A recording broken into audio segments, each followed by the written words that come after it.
Hello, welcome to your academy. At your academy today in this lecture, we will deal with sonnet number 57 from the series of sonnets written by William Shakespeare. We have covered a good number of sonnets from the series of sonnets written by William Shakespeare. If you want to watch any lecture on the sonnets of Shakespeare, you can visit the home page of your academy, go to the playlist section, and in the playlist, look out for Shakespearean sonnets. And in that playlist, you will get lectures on different sonnets of William Shakespeare. Today's sonnet is sonnet number 57.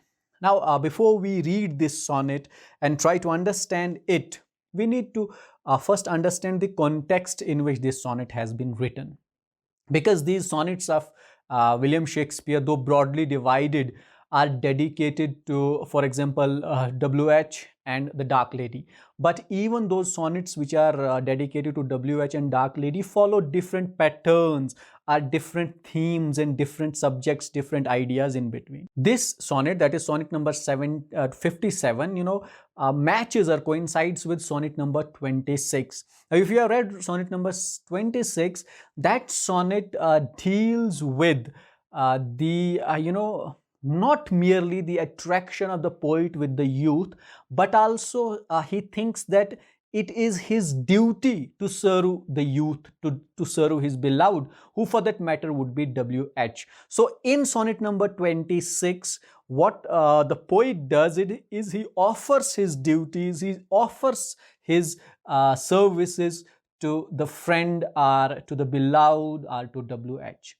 But as we move ahead, the subject would change, the theme would change, the ideas would change, the arguments would change, and by the time we reach sonnet number 57, William Shakespeare is recalled of the same idea or of the same thing, that is of the servitude or of the service or his duty towards his friend, but there is a change in tune and attitude of this duty towards his friend. And we also know that before reaching to this sonnet, William Shakespeare had earlier also used the word thief for his friend or for his beloved. And in this sonnet, the idea that is generated with regard to the duty or service of the poet for his friend, there is a kind of oppression in that service. And we find that poet perhaps is not very willingly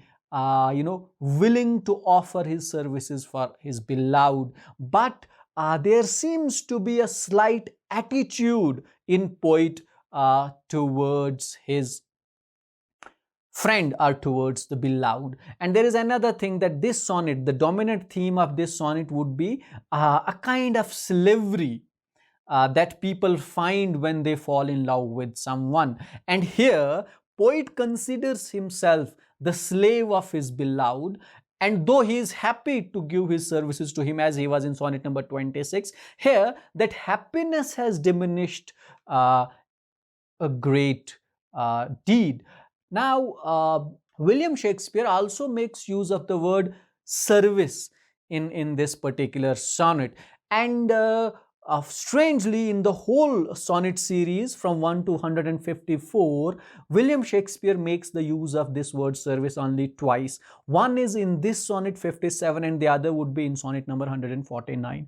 Therefore, this service also evokes quite different meanings. One would be, for example, the services for the God, services for the Lord, which has got biblical context. And the second one is that service which was also very dominant, particularly in the sonnets of that sonnets which were written during Elizabethan age, whether it were the sonnets of Spenser, whether it were the sonnets of Sidney, whether it were the sonnets of William Shakespeare, that the lover would devote himself to the services of the beloved. Now we would read this sonnet, the text of this sonnet, followed by the line-by-line explanation and analysis of this sonnet in order to understand it in the best possible way. So here is the text of sonnet number 57. Being your slave, what should I do but tend upon the hours and times of your desire? I have no precious time at all to spend, nor services to do till you require. Nor dare I chide the world without end hour, whilst I, my sovereign, watch the clock for you. Nor think the bitterness of absence sore, when you have bid your servant once adieu. Nor dare I question with my jealous thought, where you may be, or your affairs suppose. But, like a sad slave, stay and think of naught, save where you are, how happy you make those. So true a fool is love, that I will, though you do anything, he thinks no ill. Now that was the text of the sonnet. On the first reading, you will find that the words that William Shakespeare has chosen are not positive words, are not good words. There are words like slaves, jealousy, ill, which give an idea of oppression on the part of the lover, or on the part of the beloved for that matter. Now let's explain line by line and find out everything about this sonnet. Being your slave, what should I do but tend upon the hours and times of your desire? Now, an important aspect to note at the very beginning is the rhetoric question. It's not a statement which is being made by the poet. For example, he says, being your slave, what should I do but tend? I am your slave. I am not supposed to do anything but to offer my services to you. But this is not a statement. It is a rhetoric question which says that, is it my duty? Has it become my duty, irrespective of everything that you have been doing to me? Is it just my duty to be your slave, to be at your service upon the hours and times of your desire? And also, when should I give you service? Not when I wish, but when you desire. So here, poet seems to be completely dependent on the orders of his beloved. But Shakespeare says, or poet says, or the lover says, he's not making a statement, but he is putting on a rhetoric question, that have I been reduced to such status? For loving you, was loving you a crime, that I have got nothing to do but to tend you, but to be a slave of you, but to serve you, and serve you as per your desire? Have I been reduced to this? I have no precious time at all to spend, nor services to do till you require. Now look the state that I am in, as if I have no precious time of my own. I have nothing to do on my own. And if ever I have to do anything, I have to serve you. I have to be dutiful to you. I have to stand in your service. But when? Not when I desire, but when you desire.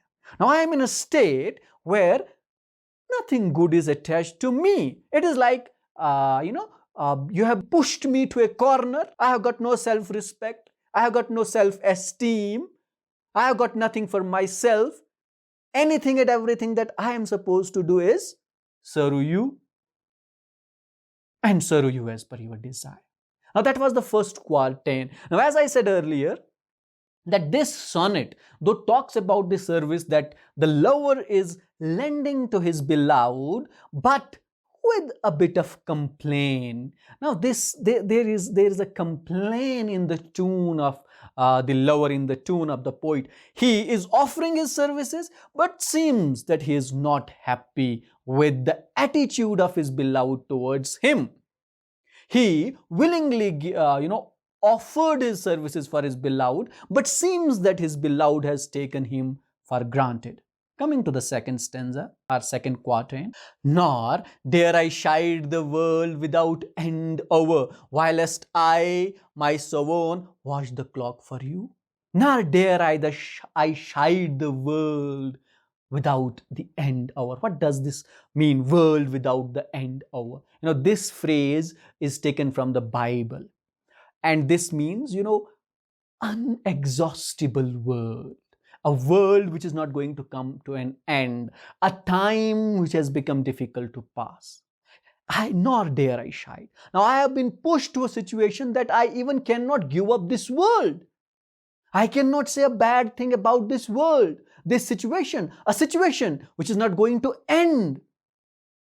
I mean, we find that the poet is in a state of oppression. He is complaining about the circumstances, he is complaining about the state that he is in, but he has got no option. This world seems to be without end. Whilst I, my son, watch the clock for you. And what have I been doing? Sitting and waiting for your order. Sitting and watching out for you. If you are here with me, present in those stances, in those moments, I have to watch out for your order. If you say something, if you desire something, I come up for your service. And if you are not present, if you are not here in that state, what I have to do? I have to wait for you to come. And I have nothing else to do. Now, what kind of love is this? What kind of state have you pushed me in that I just can't do anything? Nor think the bitterness of absence sore when you have bid your servant once adieu. Now, look at the state I am in. I cannot complain for your absence. Look, put aside complaint. I cannot think bitter.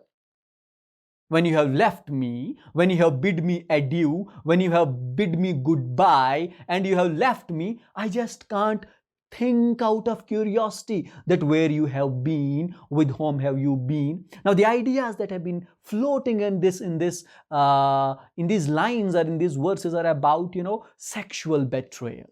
Maybe the beloved has left him, is engaged with someone else, and the lover thinks about such thoughts, but the poet cannot even think like that.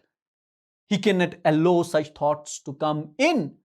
Now, as I said earlier, look at the tune. He's complaining. He's not making an argument. He's not giving out a statement, but he seems to be questioning everything. Nor dare I question with my jealous thought where you may be, or your affairs suppose. Now look at the state. I even cannot question.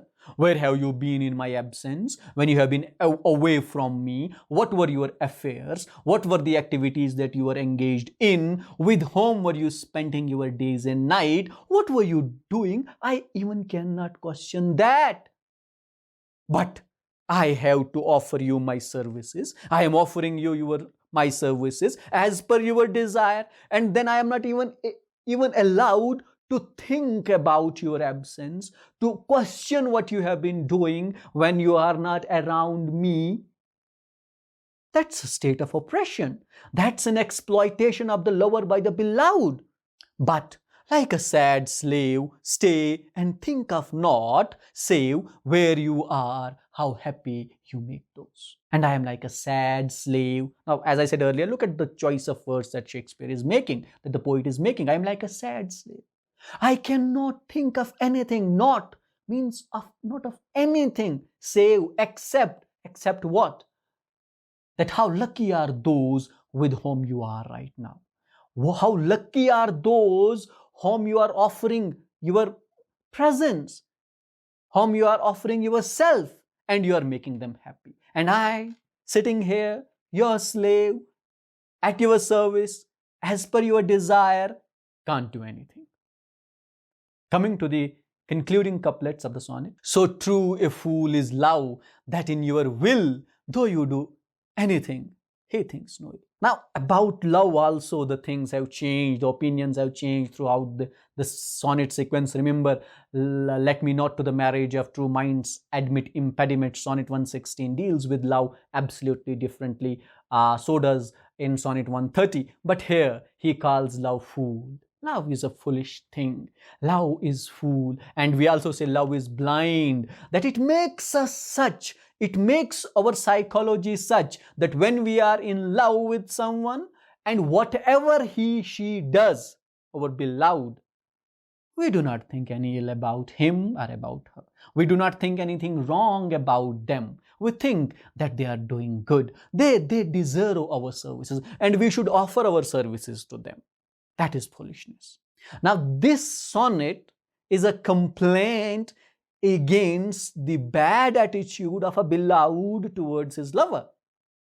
And the poet, the lover here, is complaining to WH for his rude attitude towards him. And we have found in this series a number of times does William Shakespeare complain about this attitude of the beloved towards him.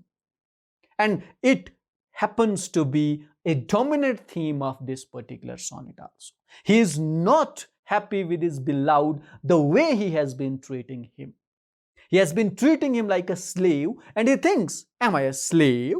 Have I been reduced to a sad slave? And if it be so, that is the foolish part of the love. This is how foolish love makes us all.